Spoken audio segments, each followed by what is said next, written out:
This is the Squeezer folding card table by Mudie Sons, and the folding action follows a patent of 1898, and it's really quite a nicely made games table, very useful for bridge or poker, anything else you might be playing.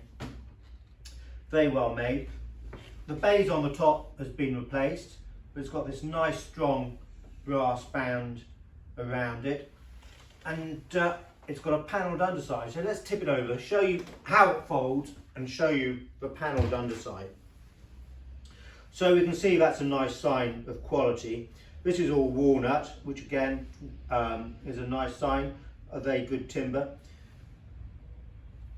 The legs are made in pairs, and they've used 3 hinges instead of just a pair of hinges, just to give it that extra strength.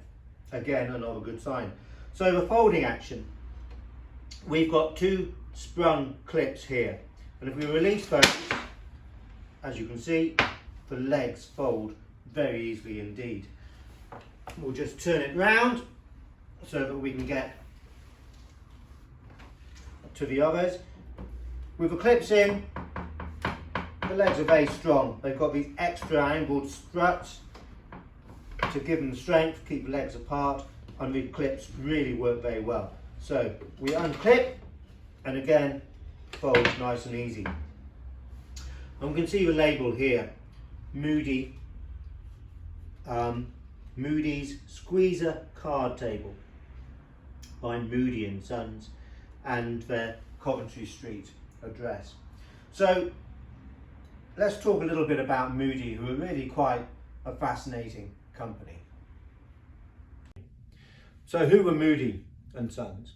Well, Thomas Mudie was a Scot who moved down to London in the early 1800s and is listed in the trade directories of the time as a newspaper agent, second-hand bookseller, and a lender of books at a penny a time. In 1818, his son Charles was born, and it was really Charles who was the right man at the right time and really pushed the business on. In 1840, he moved the business to Upper King Street, and he realised that there was a huge appetite among the middle classes in Britain for good literature. Everyone had a thirst to read. But buying books was a very expensive business and not easily affordable to the middle classes. So he set up lending libraries, and he did it in quite a clever way to make it very affordable. For a yearly subscription of 1 guinea, you could borrow as many books as you wanted to from that library. And the business really took off. They ended up with 3 premises in London. They opened in Birmingham and also Manchester. They were very good stationers as well. They were also publishers, and the fact the business was so strong meant that they had a huge buying power. They'd buy over 1,000 books a year of a title to lend.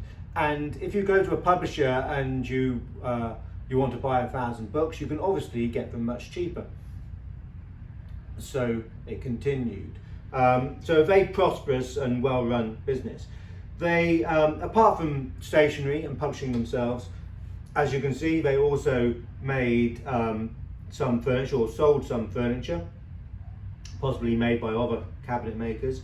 The label here says Mudie's Squeezer Card Table. They also did a Squeezer fountain pen, so it was a name they were obviously very fond of. By Mudie Sons Limited, 15 Coventry Street, London. And Coventry Street was their main address, really.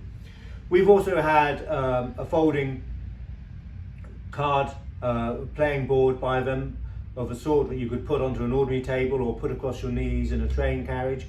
And we also had a red leather Mudie automatic bookrest, which folded rather neatly.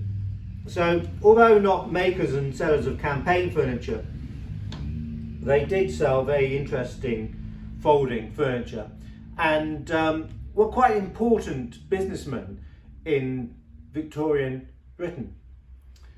This is a walnut card table. As we said, it's going to be either side of 1900 in date.